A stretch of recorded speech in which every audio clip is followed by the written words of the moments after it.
allegiance to the flag of the United States of America and to the republic which stands, one nation, under God, indivisible, with liberty and justice for all. Bless us, Lord, as we gather today for this Freeholder meeting. Guide our minds and hearts so we may work together for the good of our community.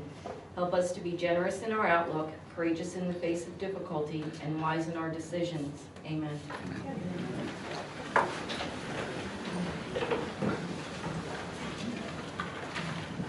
In compliance with the Open Public Meetings Act, this is to announce that adequate notice of this meeting has been provided.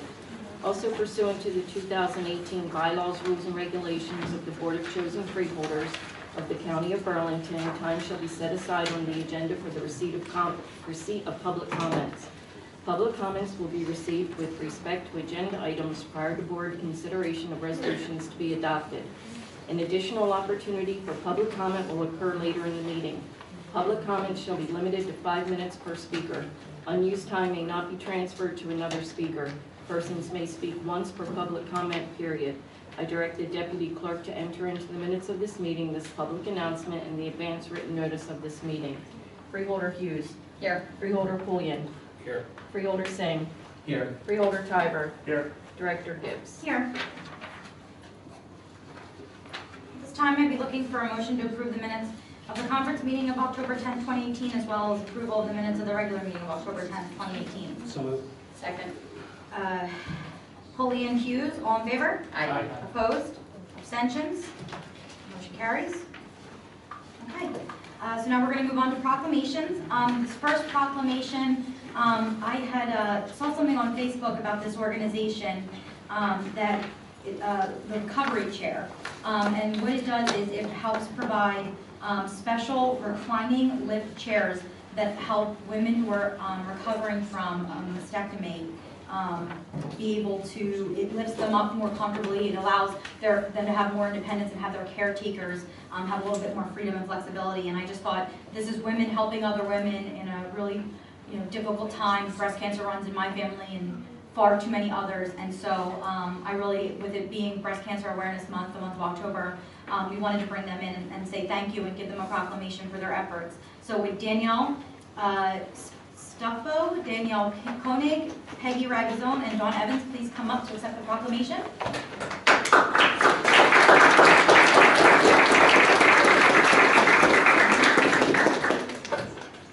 Come on in. All the way. Thank you so much. Thank you. We appreciate it. Absolutely. Thank you. Donna, Hi. thank you. Thank you. Thank you so much for being here, for all you guys do. Actually, 2 survivors. Wow. Well, please say a few words about the organization and whatever you'd like to say. Okay, that's exactly, we provide reclining lift chairs to women who undergo mastectomies, and our goal is to make sure that every woman in Burlington County receives a reclining lift chair. So when they come home, they can recover more independently, comfortably, and let's make it easier for them. Absolutely. Anything you guys want to say?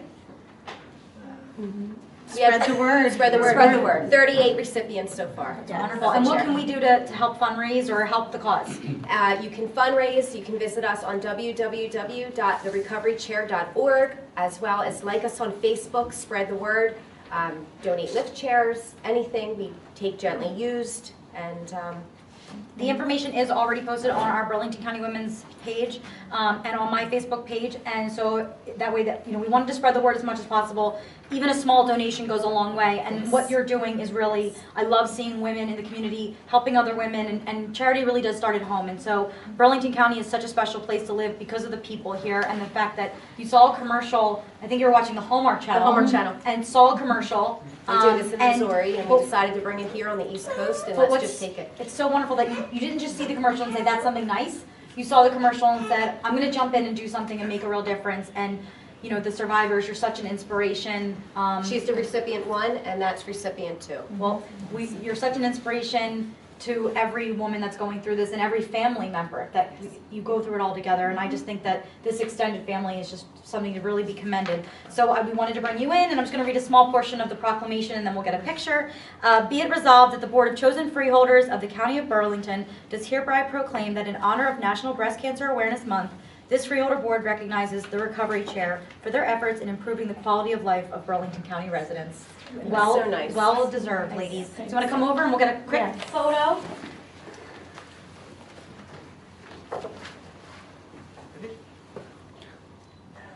1, 2, 3, and 1, 2, 3. Thank you. Thank you.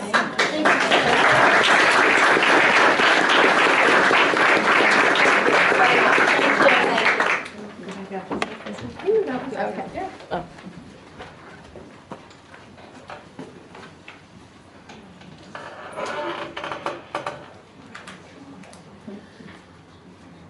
And the second proclamation this evening is actually in recognition of our very own recycling department.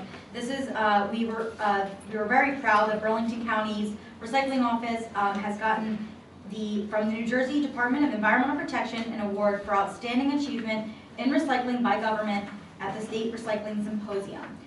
Burlington County's recycling program began in 1982. That's 4 years before I was born. And it was one of the really innovative solutions that Burlington County brought, because this was something that counties weren't really doing.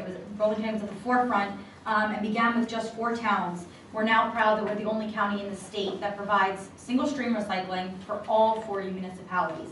And that is at no cost back to the municipality.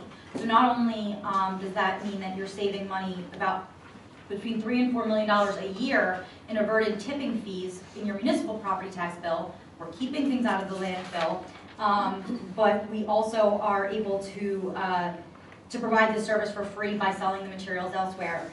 We also have recently, in the fall of 2016, we launched the Recycling Coach app, which makes it even easier for folks to recycle and look up questions, moving dates. So if you have not downloaded the Recycling Coach app yet, please do so. It really, one of the biggest things we've seen in Burlington County is our residents want to recycle. We have really great compliance with putting the blue cards out. We have really great compliance with people's intentions of, they think they're recycling everything that they can. The problem is that when contaminated materials get into our recycling, it ends up, there are new standards overseas, and so the purity standards, they cannot be met if we don't do a better job of putting only things that can be recycled into there. Some of the common things that people recycle that they didn't know was inappropriate are pizza boxes. I always recycled them. I thought that I was doing my job. When I went to the recycling center, when I became a freeholder, they said, no, you can't do that. That could cause fires. So the problem here in Burlington County, we're a great community. We've been doing this for a long time, since 1982. We understand the importance and the necessity of doing this, but we need to make sure that we're recycling right. And that's why that Recycling Coach app is so important. Our website has tons of information. We have a hotline. And I just really want to commend the team that we have in this department, from Jerome to Ann Moore, who can't be here tonight, to everybody, all the folks that we work with and our partners at OTC.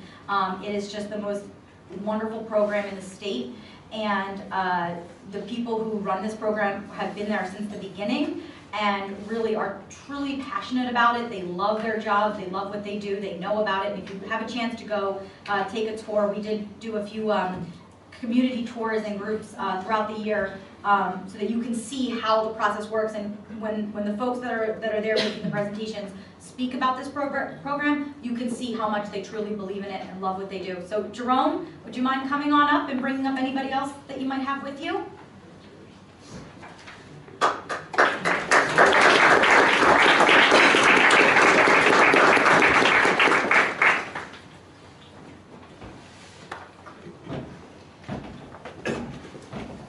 Thank you so much, Jerome, for all that you do. The fearless leader over there, and Ann Moore, of course, who, if anybody knows Ann Moore, she is our absolute recycling guru, and she's truly passionate about it, as well as Jerome, and everybody who works over there. I'm always floored and impressed by them and their efforts. So I just want to read a small portion. Be it resolved that the Board of Chosen Freeholders of the County of Burlington does hereby recognize that Burlington County Recycling Office for their efforts towards receiving the New Jersey Department of Environmental Protection for outstanding achievement in recycling. Thank you.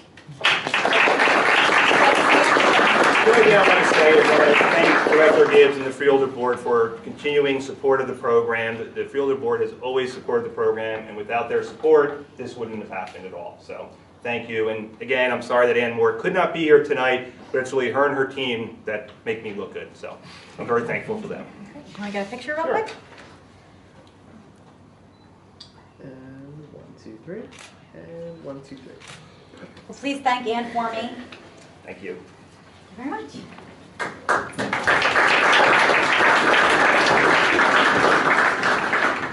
Freeholder Hughes.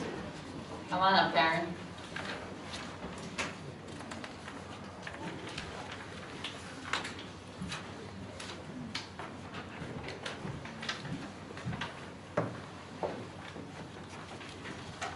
We'll go on this side because it's where all your goodies are. So Karen Tromlin is the Division Director for our Division of Community Development within our Department of Human Services. She has been with Burlington County for 25 years. She had a short stint with us in the 70s, 73 to 76, then came back in 1996 and has been with the Community Development Division ever since. She is incredibly integral where it comes to our development of affordable housing in Burlington County. She works really closely with a lot of the developers. I was actually just this afternoon at Cinnaminson Home. They're breaking ground there for a new senior affordable housing community, and everyone there was singing her praises. It's so helpful to work with her. We actually provided a near $500,000 loan for them to be able to do that, and just being able to work with Karen was something that made this project that was a long time coming easier for the developers and everyone involved in the township. Karen was also very involved with the development of our Code Blue program. And as many people probably saw last winter, Burlington County received incredibly high marks from the ACLU as being one of the only counties that is really living up to and exceeding our obligations when it comes to our requirements for Code Blue. So she's, whether you know it or not, she's probably had an impact on your life and on your communities and making them better. And we're so going to miss her. She has been very involved and just an asset to the community, an asset to the county, and we're really going to miss her, but we know that this is a very well-deserved retirement. Sherla, our department head for Human Services, do you have something you want to add? Just thank her very much for everything she's done for our county residents, and we will miss you so much. So Karen, before I turn it over to you, I just want you to know a little bit of what we thought about you. So we have all of our accolades that I just mentioned. And then whereas, while Karen will be missed by all of us at Burlington County, she has certainly earned her retirement. Her hard work and diligence have greatly benefited not only her department, but also the county as a whole. And we hope that the remaining employees here will strive to follow her stellar example. Now, therefore, be it resolved that the Board of Chosen Freeholders of the County of Burlington recognizes Karen Tromlin for her legacy of service, unwavering commitment to the county at large, and expresses sincere appreciation for her positive impact on improving the quality of life for citizens of Burlington County.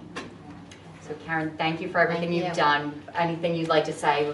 Yes, so it's very nice that Freeholder has indicated that I've had an impact, and I hope I have, but I want you all to know that Burlington County's also had an impact on me, both professionally and personally. I met my husband when I first worked at the county, and we've been married for 42 years, so I guess it's something that held.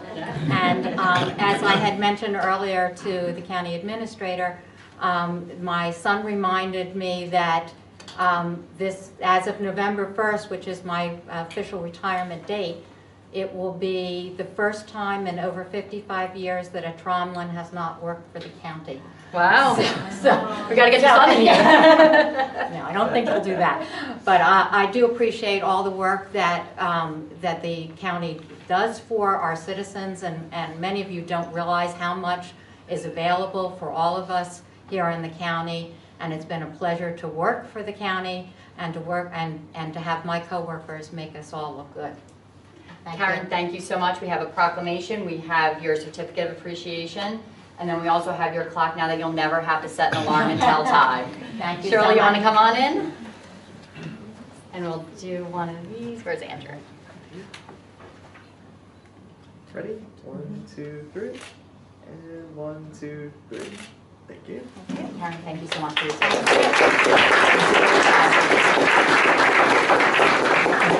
Karen, I'd just like to add that it's been a pleasure working with you. You are a wealth of knowledge, and you're leaving big shoes to fill. And I hope you enjoy your retirement, but we're going to be missing you an awful, awful lot. Thank you for your kind words. Thank you, Karen.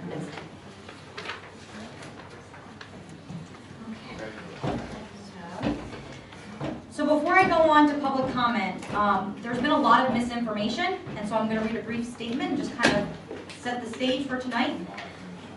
As a former competitive swimmer from a young age and through high school, I have vivid memories of traveling to early morning and late night practices and meets. Like many of my peers who grew up in Camden County, I did not have the luxury of utilizing a pool in my own community and was forced to use a facility that was far from home.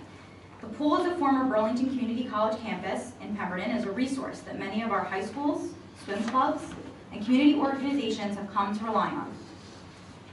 I will not let this resource disappear. Let me be even clearer.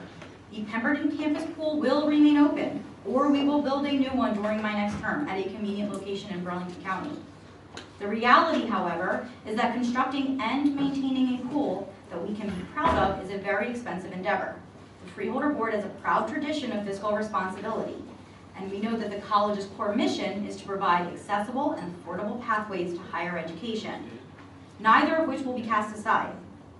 So we will need financial partners to ensure that the Pemberton campus pool, or a new one, will be self-sustaining.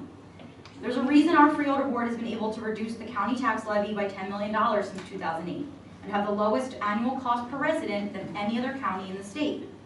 It's because we invest in what matters most, and we do not offer active recreational opportunities such as golf courses like some of the more bloated county governments north of us. However, a pool that's operated primarily for athletic teams can go a long way in enhancing the student-athlete experience. Let me outline the mechanics of how this is going to work moving forward. Rowan College at Burlington County is currently seeking proposals from the private sector to redevelop its Pemberton campus. If the campus, excluding the pool, is sold, the county will assume ownership of the pool and invest in needed repairs. If the campus in its entirety is sold, we will work to keep the pool open while we construct a new one so there is no interruption. As we progress, I will be looking forward to partnering with you and others to make this scenario a reality. Lastly, before I finish, I want to add that the existing boat launch on the Pemberton campus will be preserved no matter what happens with its sale. So thank you all for being here tonight to take part in the process. I'm pleased to be delivering a win for our athletes, parents, coaches, and residents, and I look forward to hearing from you in the future. I hope that kind of sets the stage for tonight. I know a lot of you are here because of the pool, and as I said, I'm a swimmer. I used to get on the school bus late at night to go to a different county and come home on the school bus with a warm hat on because we have wet hair and we swam in the winter. So I understand this. Swimming is something that you can do lifelong as an adult to maintain your health. So this is something that we are going to work very hard, and we're going to need community partners. But I am committing today, I'm going to say it again, even though I've said it before, we are committing to this pool. I am committing to this pool. I can't speak for my other Freeholders, but I'm committing to this pool. So with that said, I'm going to go on to the first portion of public comment. The way this works, the first portion of public comments is only for agenda items. There's going to be a second portion of public comments at the end of the meeting, and you can discuss whatever you'd like. So I have some folks signed up. You can let me know if you've got comments on agenda items or if you're speaking at the end. First one is Lois Lopez.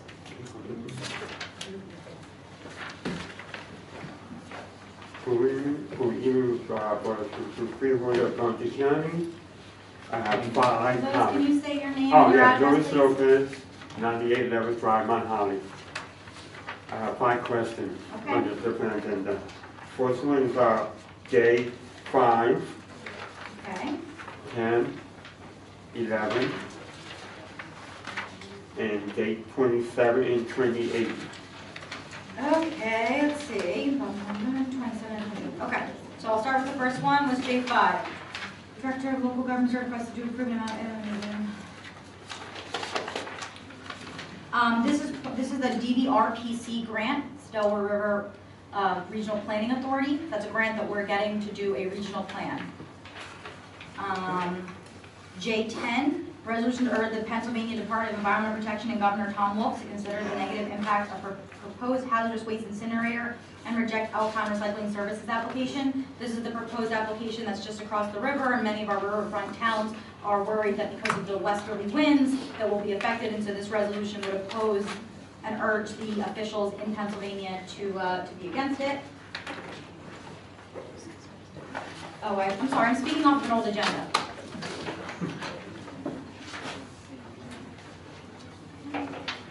So actually number 10 was become a member of the cooperative pricing system. So this is a purchasing consortium. Bergen County is actually the lead agency on this one, but it's similar to like the state contract where if you're part of a governmental buying consortium, you don't have to go out to bid. The state or the consortium has already negotiated a price, and so everybody who is part of that consortium can utilize that, so it saves us money.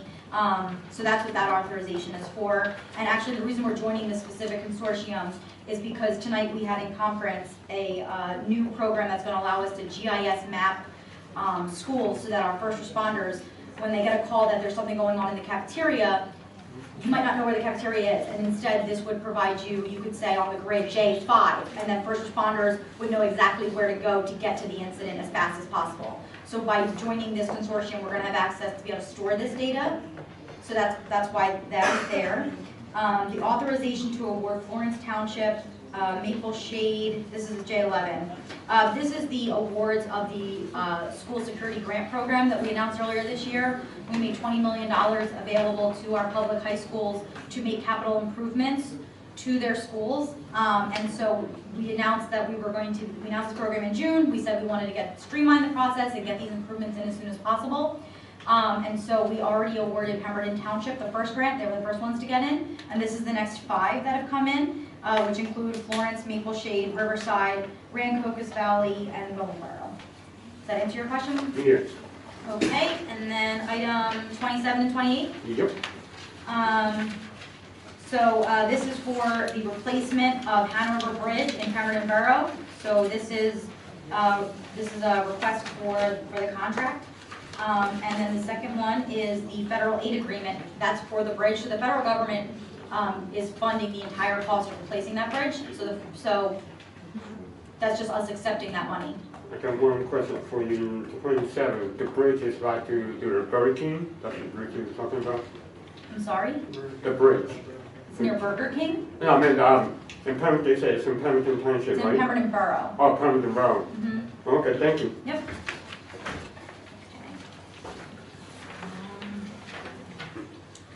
I think it's tip writer from Pemberton. Can't really read the writing. Is this on agenda items? Yes, it's on the Okay. pool. No, that's not an agenda item. So there's going to be a second portion of public comment where you can come up and speak. Carol? J8 and J9, Carol Melvin, Springfield Township. J8 and J9? Yeah, just I want to know what the lease agreements were about.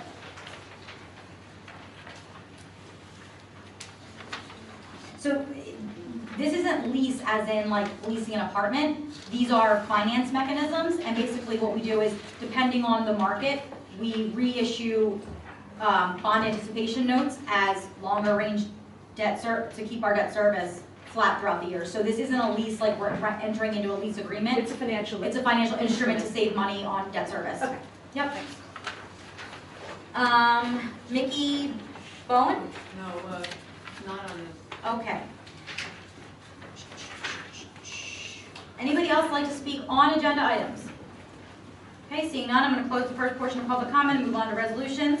And at this time, I will make a motion to move items J1 through J14 by unanimous consent. Second. Second by Freeholder Hughes, all in favor? Aye. Opposed? Abstentions? Motion carries. Freeholder Hughes. Thank you, Director. I'd like to make a motion to move items J15 through J19 by unanimous consent. Second. Second by Freeholder Tiber, all in favor? Aye. Opposed? Abstentions? Abstain. J15. Okay. Motion carries with abstention as noted by Freeholder Pulliam on J15. Freeholder Pulliam. Thank you, Director. I'd like to move resolution J21 by unanimous vote, please. Second. Second by Freeholder Tiber, all in favor? Aye. Opposed? Abstentions? Motion carries. Freeholder Singh. Thank you, Director. I'd like to move item J22 by unanimous consent. Second. Second by Freeholder Hughes, all in favor? Aye. Opposed? Abstentions? Abstain, J22. Motion moves, abstention as noted, Freeholder polling on J22. Freeholder Tiger. Thank you, Director. I'd like to move resolutions J23 through J29 by unanimous consent. Second. Second by Freeholder Hughes, all in favor? Aye. Opposed? Abstentions? Motion carries. Questions from the press? Okay, seeing none, I'm going to move on to the second portion of public comment. And so Mr. Tipwriter is the first. Correct.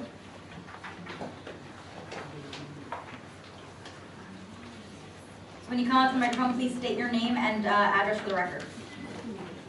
For the record, my name is Timothy Tipwriter. I'm at 175 Syringa Street, Brownsville, New Jersey. I'd like to discuss the pool. Thank you for the kind words that you discussed earlier about your position on the pool. However, for your colleagues who might not be on the same notion, the same idea as how you feel, just like to explain something to them. I've been in this county now about 12 years. I worked as an officer here. In fact, my previous officer, my partner, works right here at the Sheriff's County office. The town hasn't been going the way I'd like to see it go. There's an epidemic that's been going around. It's called drugs. I'm sure you've heard of that. Hasn't gotten any better. It's only gotten worse. At the same time, I see the programs that these kids are going to get removed for the sake of funding. You have done very well with taxes. Or taxes haven't gone up as much as other counties, but I see parks get removed. Reason for that, when I question it, parks, basketball courts, other things in the area. County hasn't closed down any. No, your county hasn't, but the townships have. I just want to say that on the record, though, we have not closed any. Well, you haven't, but I'm saying that we're talking about programs that are being closed down. Here, now we're looking at a pool that's going to be closed down. You know, these children are doing the right thing. They're getting positive reinforcement. They work hard every day. You know, they spend hours in the pool. They create social bonds. They create friendships, positive roles. By closing down that pool, you're going to force these kids out on the street. Those guys on the street, those drug dealers, they're going to welcome them with open arms. When you show that you don't care for them, the drug dealers are going to show they do. It's much cheaper to keep that pool open and to create a positive atmosphere for those kids than it would be to spend for rehabilitation. That's the other problem. Not that you guys are closing down programs, but in the future, if programs are to be closed down, you put them through rehabilitation. When they get out, where do they go? There's no positive reinforcement for them. They're back on the street, back in the same waiting arms that put them there in the first place. My son, let me explain to you how my child wound up going to the pool. At a very young age, he was swimming in my in-law's pool. Somebody happened to look up to find him at the bottom, seconds away. You can read that in any newspaper. So at that point, I decided to give him a fighting chance to teach him how to swim. So for his own public safety, to teach him how to swim in case it happens to him later in life, for his own good, the pool was there for me to teach him. Another kid there, a friend of his, has psychological issues, problems making friends, problems, with feeling a sense of accomplishment. Closing down that pool takes away from another kid who might benefit from learning how to swim and not drown like my son did, or better yet, the kid that benefited from working as a team, learning that he can succeed, learning that he can do something, that he can benefit himself. He's going to be out on that street for the other drug dealers to push him in the direction they want. So when you sit up here and you look at your budget and you try and figure out which way you guys want to go, keep in mind for the children's safety, for their physical well-being, for their mental well-being, what price do you put on that? I mean, that's a decision you have to make. For me, it doesn't matter how much that pool costs, it's worth keeping open. I agree with you. I'm committed to it. I understand you are, but I'm saying for your colleagues that might not be on the same page as you, that might, be looking at, maybe because we have, other programs that you have to fulfill that you need the monetary for, that shutting down the pool, there's other pools in the area. And no decisions are going to be made no decisions are gonna be made at this point. However, At this point, yeah, I'm just. well, I know, wondering. but this is a time to hear everybody's point of view. I mean, there's so many benefits to that pool being there. Do you have any, do you want to ask a question, or? No, yeah, you answered all the questions. The only question I had that I was gonna pose to you is, you know, whether you were gonna keep the pool open, what your decisions were, what your plans were for the pool, which direction you guys were heading, what you're thinking.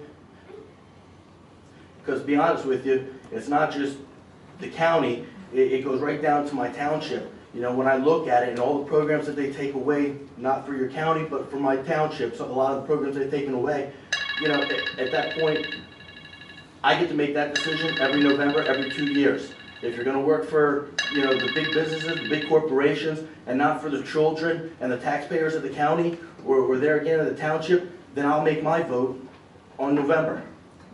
And we've had a difficult history working with Pemberton Township. We're in the middle of some really difficult situations that are going on at our library right now, where as leverage, your local elected official decided to take the phones out of the library, including the children's room, to try to retaliate at the Freeholder board. They put people in danger. Even though our head of the library system wrote a letter months ago explaining the dire situation, and we got a very callous letter back saying, buy cell phones. So I just want you to know that, I understand that. I just want you to know I'm committed to this. We're gonna figure out a way to do it that's financially responsible. But I saw my roommate in college got a scholarship, full scholarship to American University for swimming. It opens up a lot of doors and a lot of possibilities. I believe in it, and I'm committed to, as long as I get a second term, you know, I don't know what's going to happen in 2 weeks, but as long as I get a second term, I'm going to be fighting for this pool and fighting to figure out a way to do it in a financially responsible way that doesn't hurt the college, doesn't hurt our county, and that works for all the swim teams. So that's my commitment to you And I right hope now. your college are on the same page as you. Thank you so much. And we'll see you then.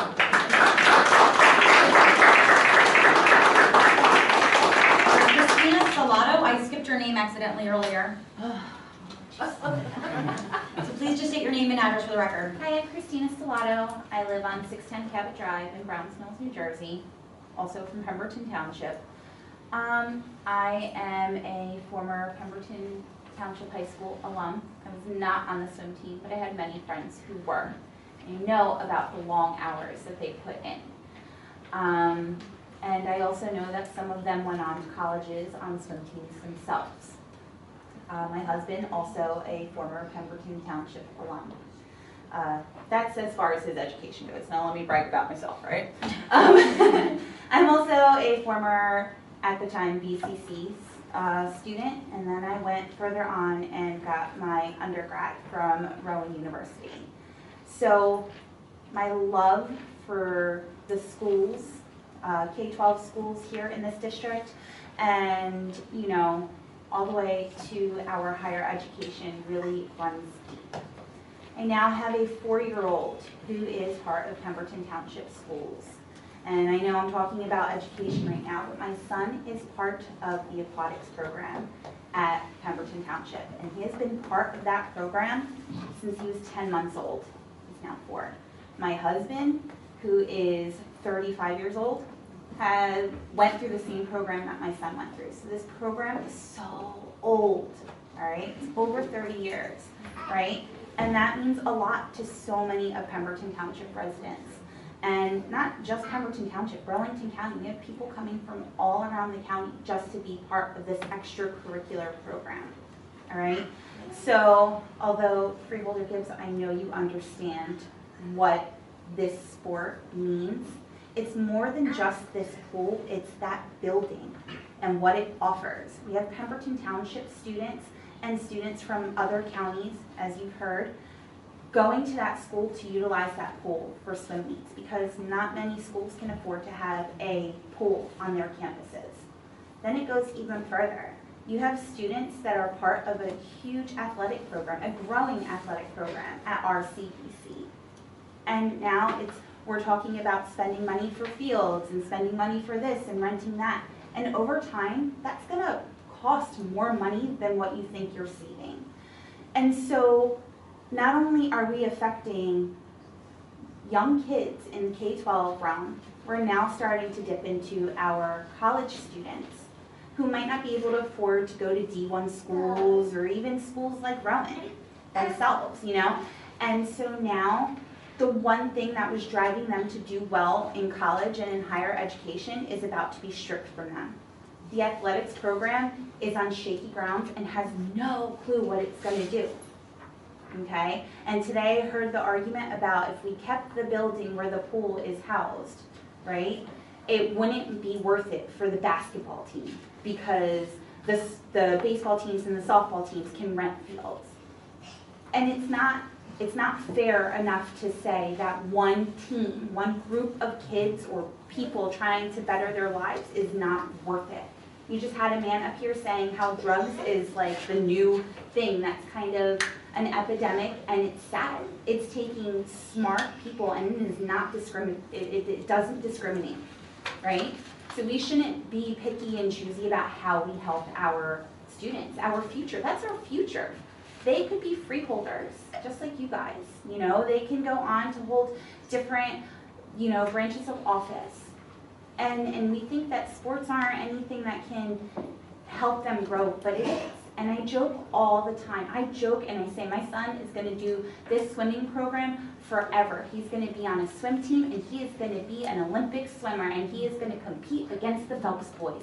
That's my goal for my kid, right? I said that as a joke, and you know, maybe last year or the summer before that, I said to Miss Barbara, one of the swim instructors, what are we going to do? What's happening? I don't know. I don't know. I talked to all the swim coaches. I talked to everybody there. What's happening? We have no clue. They're keeping us in the dark. We don't really know. So my question is, if Freeholder Gibbs, you're saying that you're going to do everything in your power to ensure that there's still an aquatics program, right? What's going to happen with that building? Is everything going to be put on hold, or will that building be held open until, say, there's a new facility built at, you know, the Mount Laurel campus? Because really, I don't find it economical for me to take my son to a YMCA in, you know, Mount Laurel or go to Robbinsville or any of these other places, because it's not so much about money, or it's more about money for them than it is about community and watching my son grow for me. So as I mentioned in the remarks, right now, and this is why the colleges, we've all been saying this for a long time, and unfortunately there's been a lot of misinformation. The college right now has what's called an RFP out. That means request for proposals. So they put out a request for proposals to private developers, and they say, here's the land, give us an idea of what you want to do with it, a proposal. And they outline proposals, and anybody can submit a proposal, and then the college board of trustees will take a look at those proposals, and they'll either select one of the proposals they think is best, or they'll say, I don't like any of these, and they'll go out for another RFP. So no, that's why no decisions have been made, because we haven't even we haven't even accepted any RFPs yet. Right now, they're just, the RFP is out, and we're waiting for responses. So depending on what happens with the RFP process, I can't tell you right now exactly what, you know, who's going to buy it and what it's going to look like, but we are committed to not having an interruption in service. Okay. So if, as I mentioned in the remarks, if we sell the property without the pool, then we will fix the pool and make it, because it needs significant investments. The HVAC system will need to be separated from the central energy. There's an independent central energy system there, so that's the biggest part of the investment. So we'll make those investments, and then they will develop the rest of it. If the RFPs come back and we decide to pick one that wants the whole property, and we think, and the board of trustees and we think that that's the best option, then we're going to have to figure out how to build a new place. But there will be no interruption in service. That is the commitment that I am making. Okay. I will work with the board of trustees, I will work with my fellow freeholders, and I will work with the community. I'm going to need help. I'm going to need help.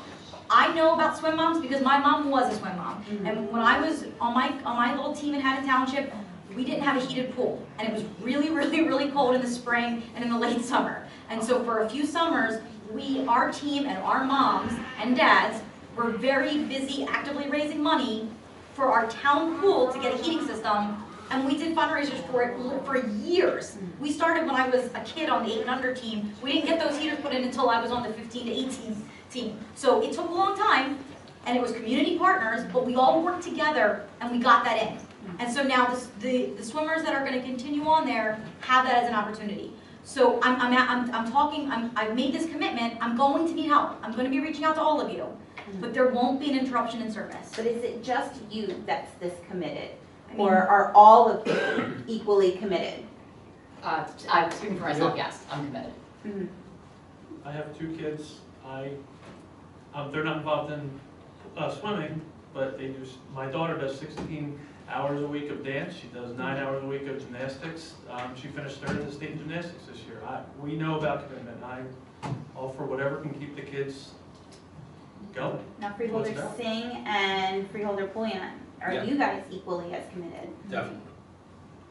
So, as a high schooler myself, I've been to that for multiple times, along with Pemberton juniors and seniors.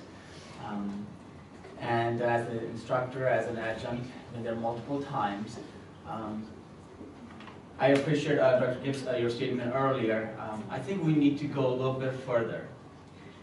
This is the first time we heard the proposal. I trust the Board of Trustees of the college. I know they'll do the right thing. But they are soliciting these proposals. I wonder if in the request for proposals, if we had included something in there that we want the pool to be there, and we want it, and the other thing we want, I'm sorry, Carol, did you say something? I have the RFP here. I know I'm talking out of turn, Carol Melman, Springfield Township. The RFP does not exclude the pool. The only mention is the Rancocas Creek. I'll talk about this in a little bit. Because, as I said, we're looking at both options. We didn't want to say pool or no pool. We want to see what the private sector comes up with. So I think that's something that should have been there, and it should be in bold letters. My only concerns are, I think we as a board should give a commitment to the people is, first of all, whoever develops that area, we need that pool to be publicly available. The way the statement read, I'm a little bit concerned if it's possible that this can be privatized, because then I'm thinking if it's privatized, then how economical it would be for the people there to actually use it. So if we are to solicit private entities taking over, developing that, either maintaining the pool or taking over, there has to be something in there. Your time won't be cut off because I'm talking. There has to be something in there to control that process so that, just because the pool is in Pemberton, we can sit there and claim, yeah, I will make sure that I will have that pool there for the next 100 years. What if it's all of a sudden it's privatized and it's costing you twice as much? Then what benefit is having a pool half a mile from your home if it's not something that you can actually afford? If it's going to be maintained there, I think we have to make sure that we press our Board of Trustees at the college to keep that in their mind, that don't just say it's available, we'll have a pool. Make sure that it's actually going by the same economics that we had there. It's affordable for the people. And if they are going to have proposing an alternate location, I really don't want to see an alternate location proposing Mont Laurel, because they can come back and say, yeah, we're going to take that pool away, propose another one. As a father of 3 children, I have 4-year-olds. This summer we tried really hard. Your 10-month-old is in the program, I'm impressed. We tried to find a pool that we could get into. One in West Hampton didn't have availability for him. And my wife said, well, if I have 3, my other 2 are younger than the 4-year-old, that if I have to go all the way half an hour, 35 minutes, loading, unloading the kids or something, is it really convenient for me? So I would say, in the statement, if we as a freeholder board are so committed, let's not just make a statement for the record, let's pass a resolution and send it over to the College Board of Trustees that we want to make sure that this is not privatized. Now, and if there's a plan, then the distance, proximity from the residents of Pemberton, everything is considered, and every effort should be made to put a pool, either maintain that one or put on something close by. I think economics and the distance are going to be important. We just don't want another pool at the other end of the county and then check it and do a checkbox saying, I got you. Which is understandable, but correct me if I'm wrong, but I was under the understanding that the pool is pretty much open to the public. But it is now. Okay. The proposal, the RFPs are saying is asking private companies to give plans as to what they want to do it. So what happens is sometimes a private company just does it like a lease basis. They maintain the property and so on. But sometimes it could be that we're giving them a lease to do whatever they want to do. And all of a sudden, like Butterwood Hospital in Pemberton, right? You know guys what happened? It's privatized. It wasn't owned by the county. And what happens is a totally different system. You're not going to get the same service. That's a completely different No, I'm just saying. situation from. I'm trying to relate in terms of how county property becomes a private. I'm just saying that's not part of that's not on the table. We're not going to privatize it. It would be, if it was, either we would maintain it or we would enter into a public-private partnership where there would still be public ownership and it wouldn't be, Buttonwood was completely sold and everything went totally private. That's not on the table. So if I'm understanding you correctly then, Freeholder Gibbs, then this would still be essentially run, or the goal would be to essentially continue running it as is, correct? I mean, I want to see what the RFPs come back. I want to see how we can make this work so that the county, the college, and the community get to the best possible solution. Our county, what makes it so fantastic is that we have 40 municipalities that are so very different. Burlington Township to Evesham to Lumberton to Bass River to Edgewater, they're all so different. It's what makes Burlington County such a wonderful, amazing place to live. But what's hard about that is that we're the largest geographic county in the state, okay? And so and there are very many different interests. A farmer in Springfield has different interests than a small business owner in Edgewater Park. So we as freeholders, if we wanted everyone to like us, we'd open an ice cream shop. Instead, we're trying to lead and find, we have to try to find solutions for difficult problems. But what I'm saying today is that I am committed to working with the college, with my fellow freeholders. I'm committed to working with all of you. We are going to figure out a solution that works for everyone with no interruption and pool access for our community. For the communities that are using it now, for the swim teams that are using it now, for the aquatics people that are using it, we are committed to finding a solution that works. I can't promise it's going to be in Pemberton Township because frankly, I've had a lot of trouble working with Pemberton Township in the past. That doesn't mean I'm against Pemberton Township. They were the first grant recipient of our, they got $1.2 million 2 weeks ago. Then is there anything that as... But I just can't make that commitment today because we have to wait for the RCBC Board of Trustees to go through their process. And I'm really sorry, ma'am, but we've now gone through 3 different... I know, I'm really sorry. Just one last thing. Is there anything that I or whoever else is a Pemberton Township resident can do? Like, who do we speak to in our township to kind of help you? Your mayor, your administrator, your committee members there. Okay. There have been, we're currently in litigation, so I can't go into a lot of the different issues that we're having with them. But the one that's most at the top of my mind and that I'm really upset about right now is that while this board is committed to providing security for children and bringing a $1.2 million grant to them with no strings attached, they're taking phone lines out of a children's reading room to retaliate at us because they want a sweetheart deal. They want something different than all the other people have. I'm not giving one town special treatment. And so to retaliate, they pulled phone lines, hard phone lines, 3 of them.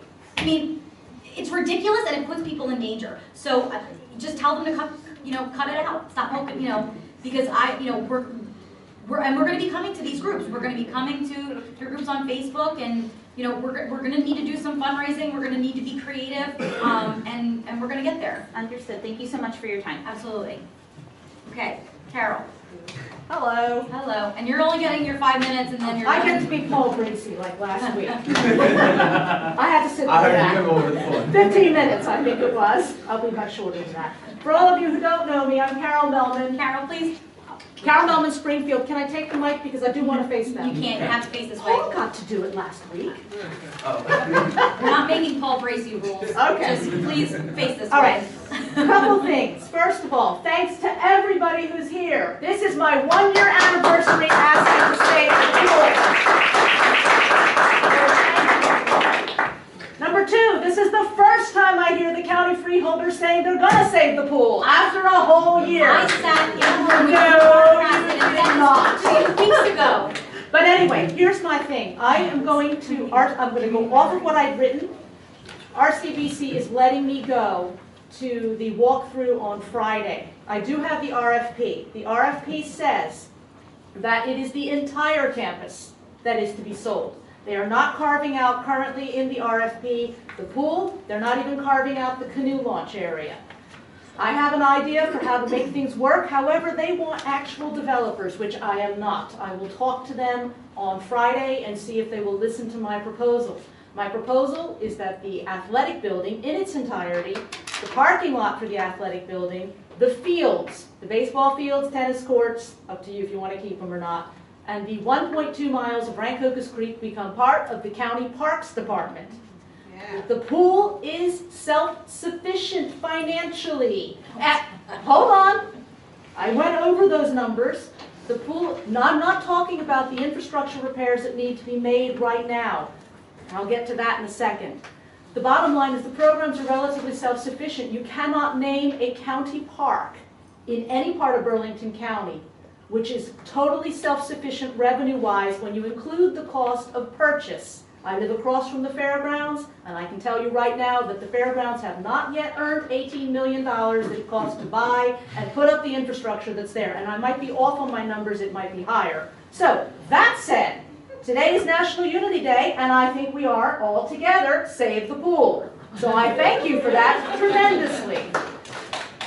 So, a couple of quick things. I am going to list all the people that I think are part of the pool. All the high schools, by the way, 82 scheduled swim meets this season at RCVC's pool in Pemberton. If I name your school or your team, could you please shout out represented? Here we go. Bordentown, Moorestown, Cinnaminson, Delran, Holy Cross, Camden Catholic, Cherokee, Lenape, Seneca, Shawnee, Northern represented, Pemberton High School, Washington Township, Rancocas Valley, Haddon Heights, Haddon Township, Haddon Field, Hall VI, Cherry Hill East, Cherry Hill West, Gateway Woodbury, Bishop Eustace, Eastern, Timber Creek, Audubon Collingswood, South Jersey Invitational Swim League, Burlington County Scholastic League, Aqua Baron Swim Team, Jersey Devil Rays, Marlin Special Olympics, Pemberton Township School Special Ed, Pheasant Run, Florence Township Recreation, Goddard School in West Hampton, Aquatech Scuba, Boy and Girl Scouts represented, Yale School, New Jersey State Police, New Jersey Department of Forestry, birthday parties, and most importantly, taxpayers and voters!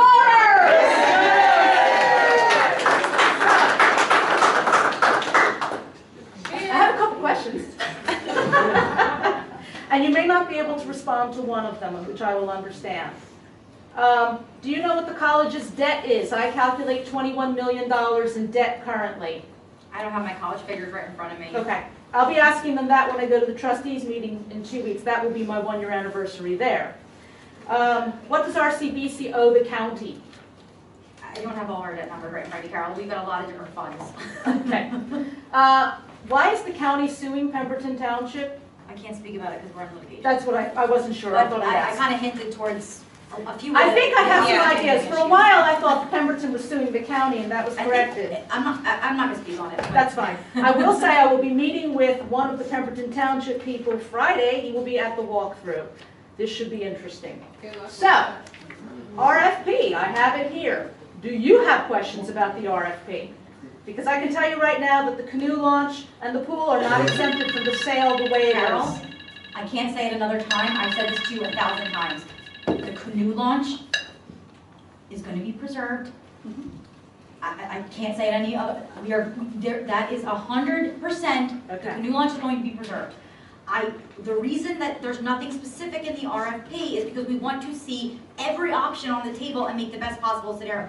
Also, we didn't draft that RFP. That's done by the college. I trust our board of trustees at the college. They do a phenomenal job. There are both parties represented. There is a lot of diversity on that board of age and background. I served on that board. Linda served on that board. It was one of the best things I've ever done in my life. And You probably answered questions when they were asked. Because I'll say the board of trustees is not necessarily forthcoming. And we've asked them to be forthcoming, and I understand frustration. I like to answer questions. I sat with you several times. But I will say one thing. When I hung up the notice last Monday at the pool, what I wrote was, the county and RCBC still do not have a plan for the pool. Finally, I'm starting to hear one, and I thank you for that. Because at the end of the year, I like to think it's good. We don't have a concrete plan, but I'm giving you my commitment that we're going to get there. And I will say again, I will help you in any capacity you ask. I have the time, and you know I'll be and I hope I'm first on your list. And I hope everybody here is going to be ready to help me with whatever kind of fundraising we need to do. One and last public thing. information campaign. Leave the pool in Pemberton, because Pemberton needs the pool. I know there's some personality issues there. Leave the pool in Pemberton. That end of the county needs things. Mount Laurel does not need any more. There is no way to expand the roads anywhere.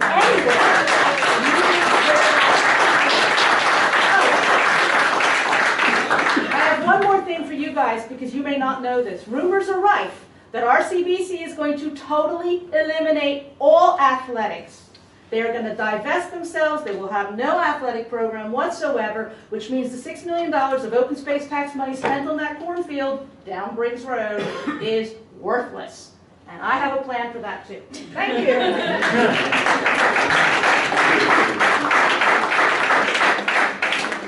It's either Nikki or Mickey Bone. I don't have anything to say. Everyone's covered everything for me. So, I just want to, well, all right. Thank you. Last but not least. Okay, I'm Nikki Bound, and I'm from... Just get to the microphone. Oh, I'm sorry. Nikki Bound, I'm 17 Stanford Place, Southampton, former Pemberton resident. I love all the students, but we senior citizens love that pool. All right? Great. The way I see it is 40 years ago when that college started, that pool was built as a community resource. It wasn't built as a student resource. It was a student resource and a community resource, and it's been that way for 40 years. Now, the last couple of years, the community college wants to say adios. We don't want it as, we don't care about it as a school resource, and we also don't care about it as a community resource. So everything I've heard tonight really tells me that hopefully we can still keep this as a community resource. Okay? So, thank you. That's everybody who's signed up. If you'd like to come up, I see a hand in the back. All right, so somebody else come on up. Come on. If you actually, you know what, let's start a line on either side of the room, and I'm going to go 1, 1, 1, 1. So get in line now, because if you're not in line, that's it. When the lines are up, I'm done. I've been sick for 2 weeks. Line up. Come on up. Allison Floyd, 2 Alton Way, Burlington Township. We saw the post that you put up, part of the Burlington Township, or the Burlington County Marlins. We are the only Special Olympics swim team in Burlington County besides Burlington County Special Services School, which you have to be a student of. My son started swim lessons when he was 2 after college. He was an eloper. #1 cause of death for autistic children is drowning. It's very important to get him into swim lessons. My biggest fear in life when he was little. He was nonverbal. He started with Coach Barb, group session. He couldn't talk. He would sign to her. She didn't know what he was saying. She said, bring him in private. I'll do one-on-one with him. She did that up until he was 8 years old and then formed this team. This team grew from 4 swimmers to, I can't count how many now. My son's tried to play other sports. This is the only place he feels like he's on a team, and he feels a part of a team. He feels accepted with his peers that he swims with. He's co-captain. Co-captain of the swim team, Captain Max over there. He's 14 years old now, and like I said, it's he feels a part of a team. He feels it's his family. He also now, this is his 3rd season with the Aqua Barons as well. Coach Barb and Coach Denny, and now we have another coach, have taught him so much that he was able to move up. He's got a list of disabilities as thick as this agenda, and he's able to swim with the rest of them now on a competitive team. We're there Friday, Saturday, Sunday. He now, to help with social skills and help him feel part of a community, he's not really able to go out and work in the workforce as of yet. He volunteers 3.5 hours every Saturday to help the little kids swim lessons. And that makes him feel part of society. It makes him feel like he's able to be a part of the community, step up and do a job. Maybe he's not getting paid, he doesn't care. He can go out and get working papers. He can go work at grounds for Breaking Grounds that hires all autistic children.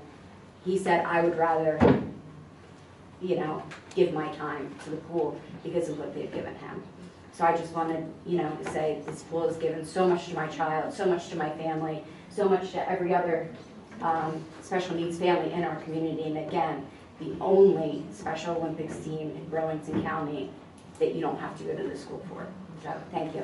Thank you.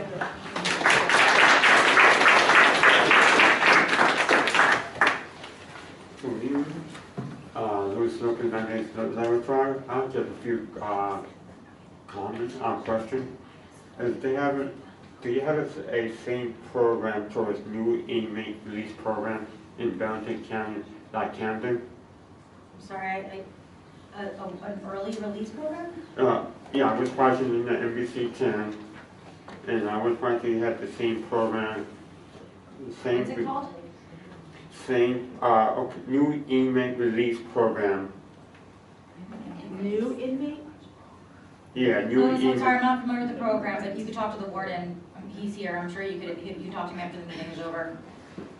That's what you should, Burlington County should do that, We man. might already do it. I just don't know what you're talking Oh, about. okay. So we'll talk to the warden after the meeting. Here's the open, and I want to thank to the Burlington County Democratic meeting on East Hampton did a fantastic job. I met a lot of several famous people, including the mayor and our future Congress, and Nick Kim. I took a lot of pictures. It's a great event. I appreciate it. He read us a user was looking one for my heart, yes. Well, I said, yeah, I see your posts. I said, thank you, for keeping up. I said, yeah, I think, like I said, I'm the kind of committee, like to voice your choice. If you want to change, just go through everything, say voice. Thank you. Thanks, Louis. We took one from that side last time.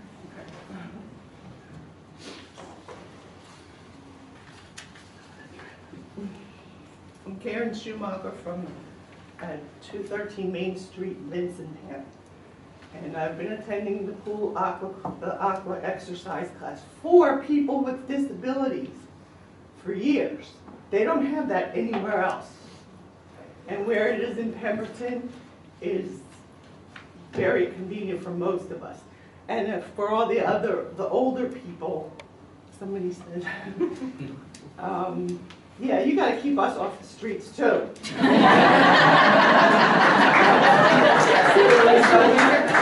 I don't think any of you remember when the college was built in Pemberton.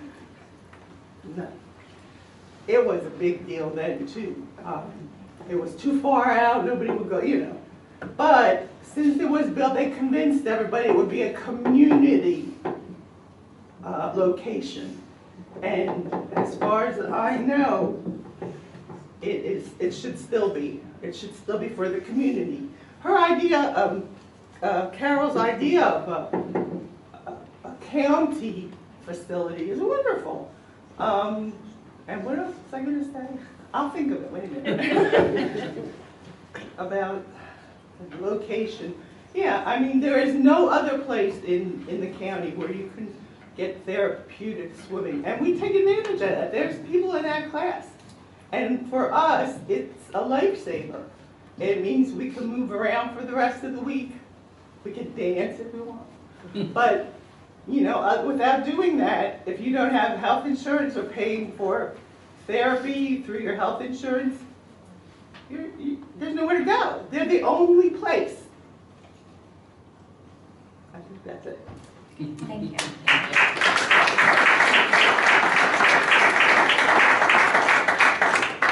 State your name record. Okay, so my name is Travis Tipperwriter. I live on 175 Syringa Street. I swim at the Pemberton Township College pool.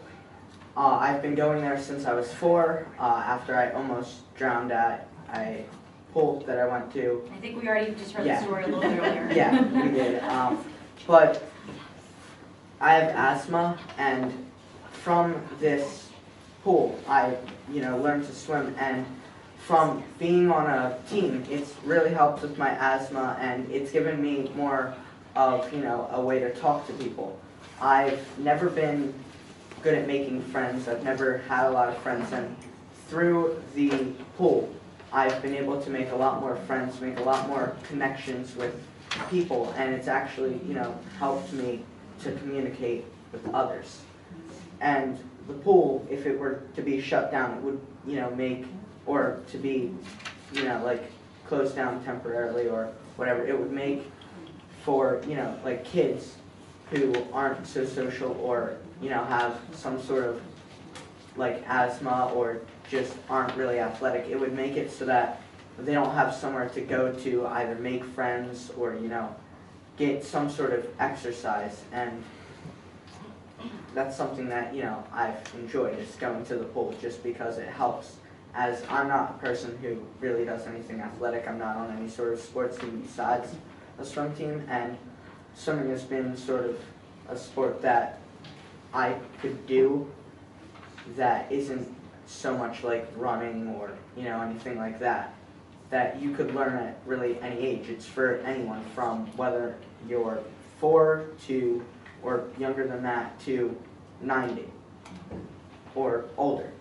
And it's something that I feel like everyone would enjoy, and that by shutting down the pool, you're kind of taking away that opportunity. You're not shutting down the for everyone. Yeah, but I mean, like, for anyone else who does want to close the pool, like temporarily or for good, and relocating it could be an inconvenience for many people, or temporarily shutting it down. I really appreciate seeing a young person here talking about something that's important to you. That's great to see, and you seem like a fantastic kid. So I'm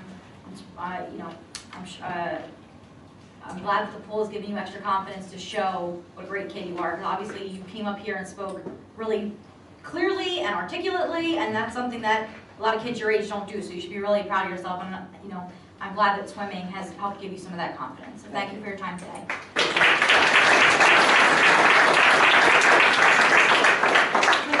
Can I make a motion to, can we like, never mind, come on up. Hi, I'm Tony Finley. I live in Lumberton, 9 Wellington Drive in Lumberton, New Jersey. I'm here to speak on behalf of encouraging that we do everything in our power to keep the pool open. I've been a long-time resident of Lumberton, a taxpayer, voter, and I'm very encouraged by the things you said, Kate, about you do everything in your power to keep the pool open, and as well as the members of the board too. This pool has been very, very instrumental to our family. I have 2 kids who have swam there. They learned to swim at the pool. They participated in both in the summer as well as the winter swim team. I have a son who's a rider right now. He is swimming the swim team for over 10 years. The pool not only gave him the opportunity to swim and become a member of the swim team, but it also allowed him to get his lifeguard certificate. So at 15, I didn't have him wandering around the streets or working any job, but he had jobs every summer since he was 15, waiting, 3 or 4 jobs waiting as a lifeguard. So the pool don't only provide swimming in terms of a recreation, but it also creates jobs. We have lifeguards there, we have people who work at the pool also, and then again, a lot of the youths who are coming up, they could also go in and get their certificate for lifeguard and CPR, and it provided them a wonderful opportunity to earn money. And I'm not talking about minimum wage. The average lifeguard is getting about $10 and up, and it allowed my son to earn some money and also to put it away and to do wonderful things with it. And again, as you know, when the kids turn about 17, 18, the first thing to do is buy a car, but he was able to put aside money for that. And again, I attribute all of that to him, to the pool, the service that the pool provides. He swam for 10 years. He's been on the varsity swim team for 4 years. It's been very instrumental to him. It helped him to leverage some money for college because of the participation that he had or the commitment he had to swimming. The folks that works at the pool are wonderful. The coaches, the lifeguards, everyone that's there. They made him feel very warm and like a family. It's like a family type of thing. Okay, you indicated that you yourself was a swimmer, so you probably know all of these things. So this pool is an asset to the county. I mean, even my wife have taken swimming lessons there. I mean, we're from the Caribbean, and it's really weird because she doesn't swim. So the first thing I told her is, go in and take some swim lessons there, and the coaches there was just wonderful. It made her feel comfortable. I mean, it's just amazing. I have a 9-year-old daughter who has watched her older brother swim, and as soon as she could get in the pool, she was in the pool there. She learned to swim at the pool. She's participating in the 2 swim teams. I mean, it's just an asset. The pool, from what I observe, the pool, it has a good environment. It's family, people sharing, people getting together, they're going to do movie activities, they have pizza night. I mean, it's just something where you just bring everybody together. Again, the thing that I say is, I look at the different activities. It has activities for seniors, it has activities for youth, it has activities for 4 and under, it has the Special Olympics folks is out there, and it's just amazing the kind of services that they provide. And it appears that, to me, it has something for everybody. I mean, I've seen everybody come there. Again, as a minority, I see what's important to me is the diversity too. You have people from all walks of life there. You have people from different races, different age group, and everybody just gets along, just being helpful and just enjoying what the community, what the county has to offer. I would hate to see that we lose that. I'm a professor at RCBC, so I don't know all the politics that goes on, but I use the pool also in that capacity. I mean, it's just wonderful for everybody, and whatever you guys could do in your powers to keep that pool open, not only open, but keep it in Pemberton, I think it's an asset. Again, Pemberton is at an area in the county where you don't get a lot of traffic and you don't get a lot of business down there, and I think that pool needs to be there to bring the community together. So whatever you guys could do, we'll really appreciate it. I will hold you to that, Kate, that you will do everything you can to get that pool open, as well as other members of the board. Again, we are not only residents, but we're taxpayers, and we do vote. And we're going to watch you guys and see what you guys do. I'm going to make that vote happen. Thank you.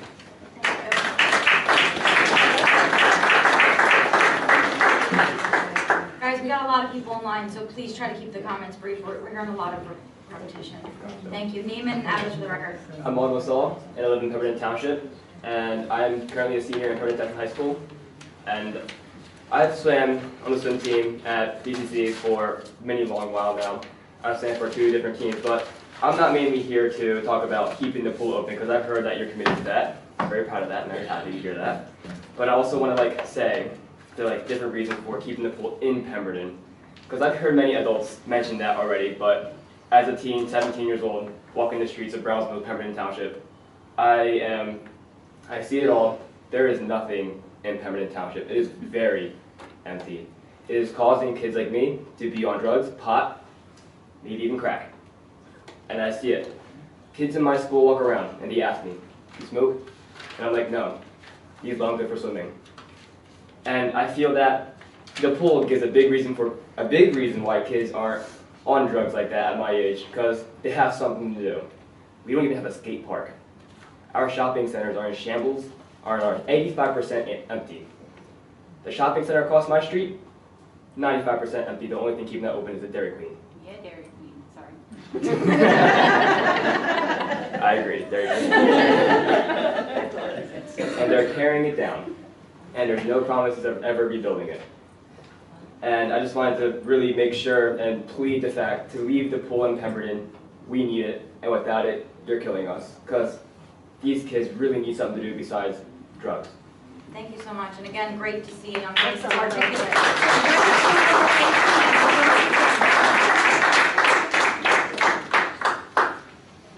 My name is Haley Artis. I live at 16 Illinois Trail in Medford. And I was an employee of the aquatics department for 5 years. But unfortunately, I left because the college would not commit and be truthful to its employees about what to do, on what they would do with the pool. So I left, and it was my decision to leave, but let me tell you, that pool is kept in pristine condition, and I speak on behalf of all the people that have worked at this pool, and whether they're part-time, whether they're full-time, and the lifeguards, and all the hard work that they do.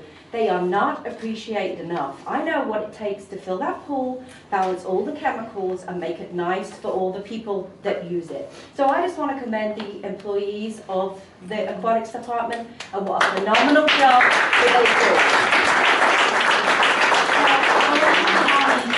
From top to bottom, every single position we have, and I say it all the time, but it's worth saying again, we have the best staff in the entire world, and that's everything that all the wonderful special things that this board has been able to accomplish over the years, absolutely 100% would not be able to be accomplished without our amazing staff. So thank you for those comments. But are you impressed she came from England just to testify?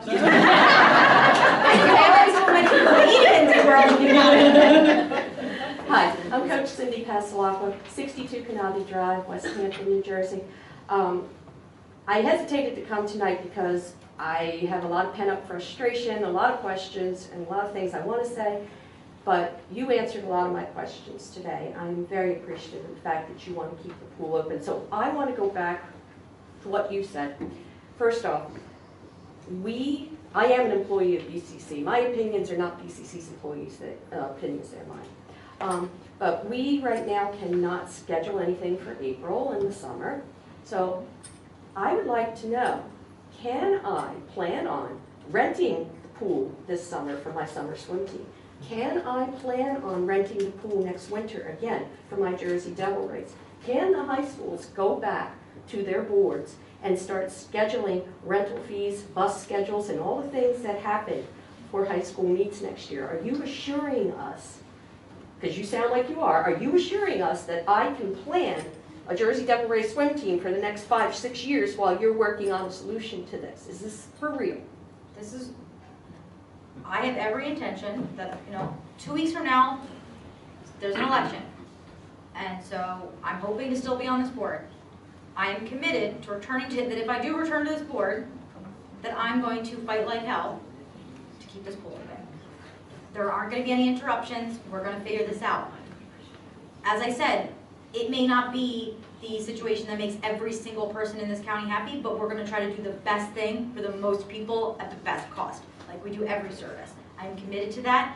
We're going to have to talk to RCBC trustees about the scheduling situation because I just don't know enough, but I talked to them earlier today and yesterday and a lot of days this week, and I expressed that I don't want interruptions in service and I want to figure this out. So in terms of when they'll let you do the scheduling and stuff, that's just not something that this board does, but I'm giving you my commitment that there won't be interruption in service. So we will have a summer team, we will have winter teams, we will have high school Well, I swimming mean, for of the course, unseen future. As long as the pool bottom doesn't fall out or HVAC unit, I don't have a crystal ball. So I don't want to say like absolutely, because if something, God forbid, happens and a sinkhole develops or They're already there. I just don't know. I can't say I'm not the all powerful. So I don't know. But I'm committing to you that there's not going to be interruption in service, and we're going to work out the kinks, and we're working with RCBC to move this forward. Because my family and myself have committed to RCBC for the last 20 years. I've been part of that aquatics department. I've built the 2 swim teams. My kids are RV varsity swimmers. I graduated BCC. I'm a 61-year resident of Burlington County. I saw those trailers come up. I remember Mary Smith opening that pool. And we want it to stay in Pemberton Township where it belongs. And we want it open for the community. So either the county or the township, somebody has to run it for the good of the community, because as Automo said, I'm not selling we don't need. I'm just going to go on the record right now. I'm not selling it to Pemberton Township for $1. So, no, don't do that. No, don't do it to Pemberton Township. I'm not doing that. So that I can say, as I for said, absolute sure, I'm not doing that. I don't want to call him what he is, but anyway. But as Automo said, we need that pool in in Pemberton Township. We don't need another strip mall, as was outlined in the article in the Courier the other day. We don't need shopping. We don't need more houses. The houses are so empty in Browns Mills. I don't even want to know what the occupancy rate is in Browns Mills, but it's terrible. So we don't need more houses. What we need is a community place for these kids to be. And adults. And adults, yes. I gotta keep Carol, out of trouble. Yes, we have to keep Carol. Keep me in the pool, I stay out of here. So thank you. I'm going to schedule my summer team, and thank you. Next time I see Carol, she'll be wearing her clips.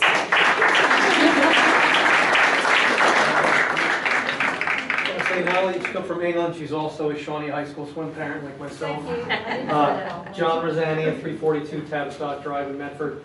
I have a son who's a senior, fourth year swimmer at Shawnee High School. My daughter swam 2 years. And in addition to that, I'm part of a master's group, a master's swim group at Medford. A friend of mine invited me to join the master's program about 10 years ago. We're a group of crazy people that get up at 5 o'clock in the morning to swim at 6 a.m. on Fridays. The seniors are right behind us, scratching at the floor, waiting to get in the pool. If this place shuts down, we don't have a place to go. We're not going to the Croc Center in Camden. We're not going to YMCA. These guys have been a group probably for about 15 years, and this is where we swim. As of now, our last semester, it's a fall through winter. That's the last session. Fortunately, over the summer, we're actually allowed to swim at Deerbrook Swim Club, but this is where we swim. So whatever you guys can do as a Freehold board to keep this place open, do it because the community needs it. Thank you. Thank you.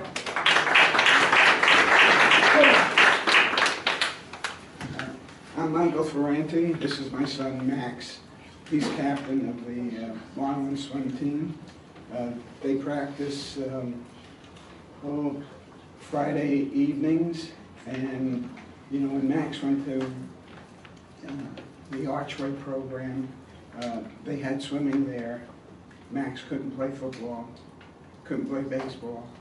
We were afraid that he would be bullied if he struck out, if he missed a block. So swimming was his forte. And when he swims, he has no disability. So we appreciate your commitment to keep the pool open. Thank you for your time. 67 Marlborough Drive, Thank you. Southampton. Thank you very much. You're welcome.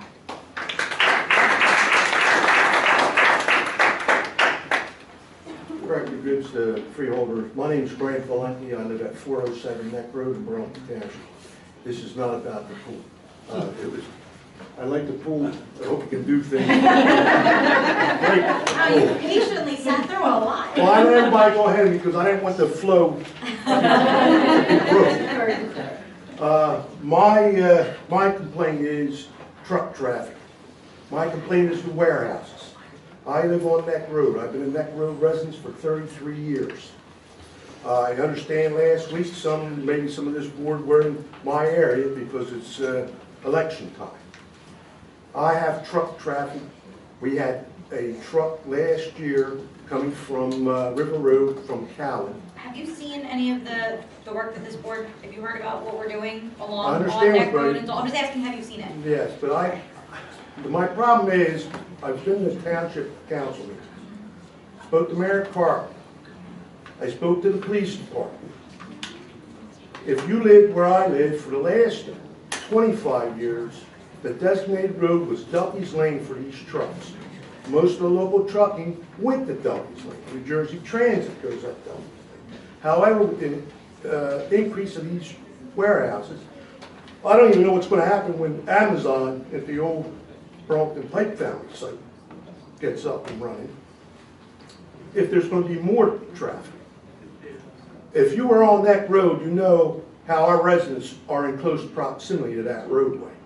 I could put my hand out and touch a truck if it goes by. We have kids on that road. We have disabled people on that road. Back in last year, a truck from Callan came up River Road, careened off the pole, went into one of my neighbors, the last house, going towards the river, went into their driveway and crushed the daughter's car. Now, that's just property damage. Now, my wife has seen when these trucks come down when buses are picking the children up. And if they put their arm out, that arm's gonna go off because there's no room for a truck and a bus to go side by side on that road. So I know you've been working on the situation. My issue is, these truck drivers are using GPS. They might as well let the GPS drive their truck, because I guess GPS has a CDL license. Because they don't pay attention to any of the signs that are posted. I give the county credit. They went down River Road, all these facilities have signs out from their driveway directing these trucks to use Dilkey's Lane. However, the other night, FedEx truck came from River Road straight up Neck Road right to 130. This morning, when I was ready to go to work, I almost fell over. There's a truck sitting right in front of my house. There was a police car behind it. It stopped the truck. That's rare. I don't want to beat the police department up because I'm a former retired police officer myself. However, I believe that maybe Burlington needs some assistance. Now, I don't know if the county sheriff's department, since right now it's presently a county road, can assist them in any way. However, this is one of the other reasons I came to this meeting tonight. Now, Burlington Township indicates that they want to try to switch roads, take over Neck Road, We're and the trying to do a county land take over. swap between Dulce And I'd like to know where the progress is of that, because I've been waiting 3 years with this truck traffic. And if I tell you I have almost 20 trucks a week, where I could told you that many in 1 year, if that came down that road.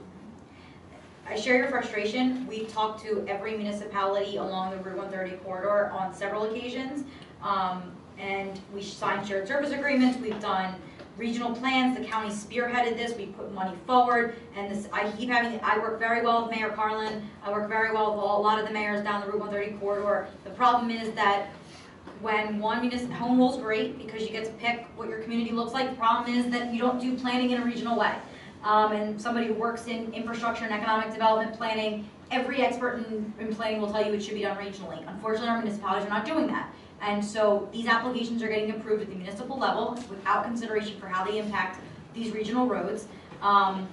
During the recession, local elected officials were really singularly focused on bringing ratables and jobs into their communities. So I understand what they were doing. This was before I was a freeholder, and I understand they had good motivations. Unfortunately, you can't have development without infrastructure investment, just like you can't have it without workforce development investment. And the infrastructure investment wasn't there. What I'm trying to say, this is my first year as director, what I'm trying to say is let's stop the insanity, let's all work together. The problem is that you have a lot of municipalities doing their own thing, and they only are responsive to their residents. So just like what I heard a lot today was, we know how to vote for residents. Good. Be informed about what's going on in your town and hold people accountable. Burlington Township has agreed to work with us, to work with Sutter Plan. They have been very cooperative with us, and it is a local jurisdictional issue with them policing it. So we'll continue to relay these messages, and we're going to continue working as fast as possible. The Dulce's Neck Road swap, I believe right now the only holdup is, I think because we already did it on our end, we passed the agreement. Joe, where are we on that? We actually met with the township engineer and township administrator this morning in my office, along with their solicitor. We will be moving forward to putting an agreement in front of the board that addresses the land swap as well as the proposed traffic calming issues that we're proposing for the area. Okay, thank you. Okay. So I hope that, I understand your frustration. It's just these things aren't going to happen overnight. And unfortunately, we're trying, instead of, Route 130 has been on the transportation improvement list, the TIP, longer than I've been alive, okay? The reason we didn't get funds down here is because we're South Jersey, I gotta say it. I mean, if Route 130, it's been consistently reported on for 30 years that it's dangerous, it's overmoded, it needs improvements, but it's been on the improvement priority list for 30-some years and hasn't gotten those funds. I said, let's stop the insanity, let's put seed money forward, and we're gonna plan all 4 intersections at once and move them concurrently instead of doing one at a time. Joe and his team are in DOT, on a weekly basis on one of these projects, and they literally, we meet every single Tuesday, and the first question we ask every single Tuesday at 2 o'clock, Joe, the first question, where are we with DOT? Joe is making a pest of himself up there. We are working every day to make this reality. I wish I had a magic wand and could fix it now. I wish that people had the foresight a few years ago. we're doing our best, and I hope that Burlington Township will continue to work in such a great cooperation with us. And I will pass along your comments about needing to have more local policing done. Every municipality is stretched thin, but if they want to improve these warehouses, they got to do the enforcement, because I can't do it. Yeah, I mean, I don't know if it's a sign issue, he would know better. We've been updating our signs. I know, and like I say, a lot of it's this GPS. That's the thing. These guys pump it in and they say they don't use the commercial GPS, which would indicate a weight or height limited roadway. Yeah. They use this, the No, I phone. know. And then, We're seeing this throughout the county. you know. And GPSs have really increased the wear and tear on our roads, Well, so. my big concern is, like I said, we had that one incident with property tax. My Yes. big concern is. Next time hopefully- that's not property, next time that's a person, I hear you. And like I say, this has been going on for 3 years now, so when I'm saying my patience, you know, I mean, I hear you. what can I do? Like I say, I've been to council meetings, and I talked to the director of the police department. Like I say, I'm a 25-year retired officer myself, and I understand they're busy. I understand that they might not have enough personnel, but you know, something. Perfect example. You go into the town of Columbus. If you ever go down Florence Columbus Road and you sit right by that first barn going into town of Columbus, what do you see? You see every car go like that. Why does that happen? Because Mansfield Township Police Department whacks them. I mean, that's the thing, you gotta talk to your local, I don't run the police department. You know that. I know it. Yeah, I mean, yeah. You know. So that's why I wasn't, and even in Pemberton Borough. We all know those spots where all of a sudden everyone, you know, there are those spots. And really, it's another one of those, New Jerseyans are very stubborn and very, you know, home rule is really important to us. And this has come up in a lot of different issues in the state throughout the years. And those types of things are done at the municipal level.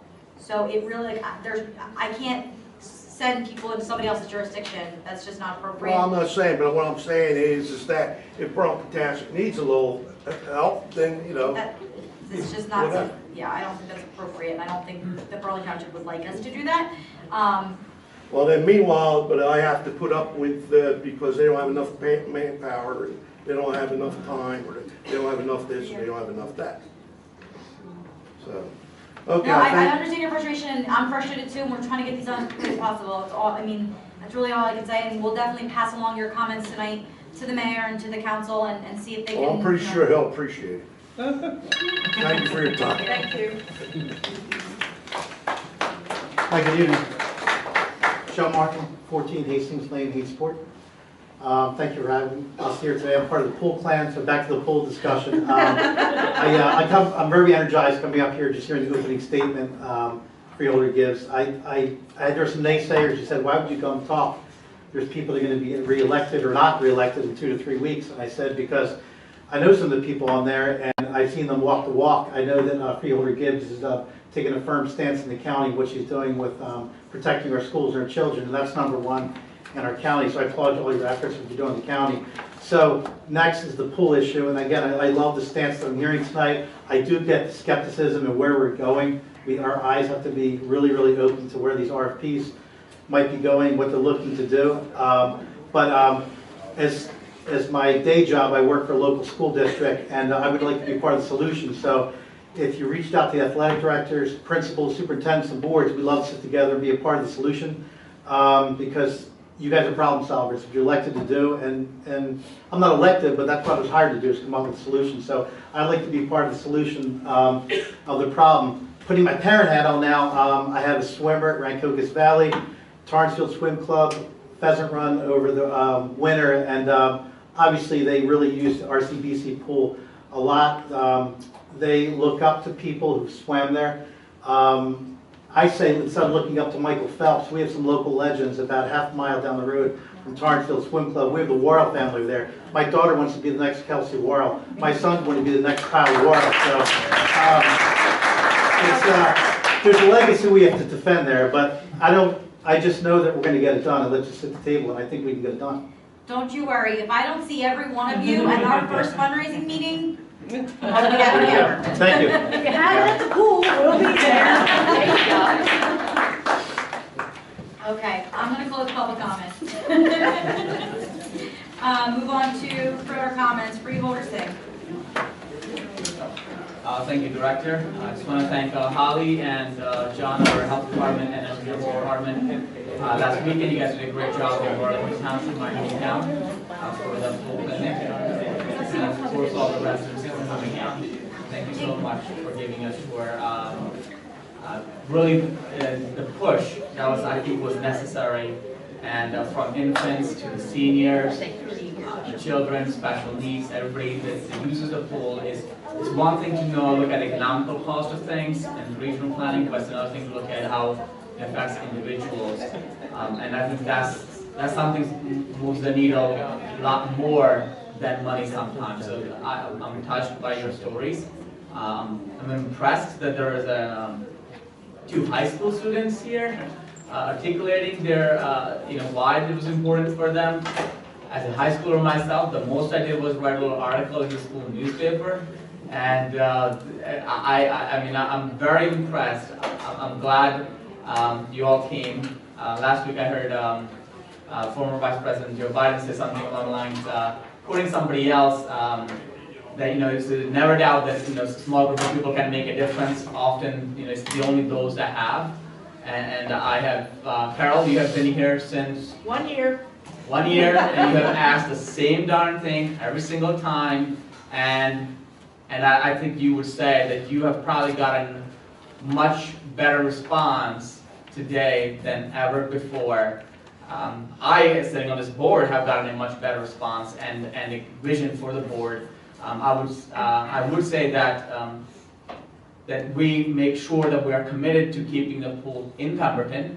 Let's not even debate that. Let's not say who's where. Let's just, that's something that we have to commit to. The pool stays in Pemberton, whatever you want to call it. Lease it, privatize it, collaboration, cooperative, or gazillion other words that you can use for whatever it happens. We need to make sure the pool remains accessible to the public at the similar rates as right now. The user fee structure does not change. And thirdly, I think I would say that the programming that the pool provides, keeping our seniors out of trouble, keeping our infants 10 months old in the pool, and the teenagers in there staying out of trouble, all the program, all the programming that provides, I hope that if we build a partnership with anybody, that the programming remains the same or is enhanced. And as long as I think this board is fully committed, I'm confident this board has that vision, and I hope that that's something that that you will hold us accountable for those. Thank you. Thank you, Freeholder. William. Two things. Tuesday I got something I got to do that I don't get a chance to do very often, and that was we had a ribbon cutting on the new DMV over in Delanco. Tremendous facility. In all fairness, the initiative was started by the Christie administration. Kudos to him and the administration, and bigger kudos to the administration in following through. If you live anywhere near there, if you need DMV type services, I can tell you run over there. It's 4 times the size of what the Mount Holly facility is. CDL licensing is going to be done there. I think there was a statistic given that it's increased CDL license capability 15% at the state level by opening this facility. It's full service, and even if you don't need something done, it's worthwhile to go over and see it. It's a great facility, and I'm very happy that they elected to keep it in Burlington County. With regard to the pool, I think that what I heard tonight was pool, but more importantly, what I got from listening is service. And even though we have 2 different parties on this board, one of the things that I have to agree with the director is that Burlington County provides some of the best services in the state. And with that in mind, I've heard what a great service this pool provides to the community and the county in general. So I'm committing tonight to the director that anything that I can do to bring forth keeping it in Pemberton and keeping it as a service for Burlington County, I'd be willing to do. Thank you. Thank you. Well, as you've heard tonight, I'll talk about my kids a little bit. My daughter does gymnastics and dance, 26 hours a week between the weekdays and the weekends. I don't know how she does it, 12 years old, goes to school, straight A's. My son does baseball, travel baseball, plays through high school, soccer in the fall, and basketball in the winter, and I coach all three sports. So with that being said, I want to thank everybody for coming out and speaking so passionately about something that you believe, because whether it's a baseball field, a basketball court, a dance studio, or a pool, it's very important to keep the kids active, involved, and to your point about getting to the pool early in the morning so that you can get your time in, I do the opposite. I go to ice hockey at 11 to 10 at night, so I feel your pain. Good for you. Thank you, Director. So glad to see so many people out here tonight. I think citizen participation in government is something that is so vital and just wonderful to see everyone come out here. I hope that everyone receives some clarity, some understanding that there is a commitment from us to make sure that this pool remains a resource for the community. There was also a lot of mention tonight about drug use, and particularly the drug epidemic in Pemberton Township. And I chair the county's addiction task force, so when I see those numbers, I know that this is hitting Pemberton Township hard. It's something that we're committed to, that our addiction task force is working on prevention, eliminating the stigma, education. We're also working on treatment. And that's why earlier this year we were really proud to reopen Post House in Pemberton Township as a resource for the community. I also want to make sure everyone's aware of our Straight to Treatment program. The prosecutor's office started in Eacham and just within the last few weeks expanded to Pemberton Township.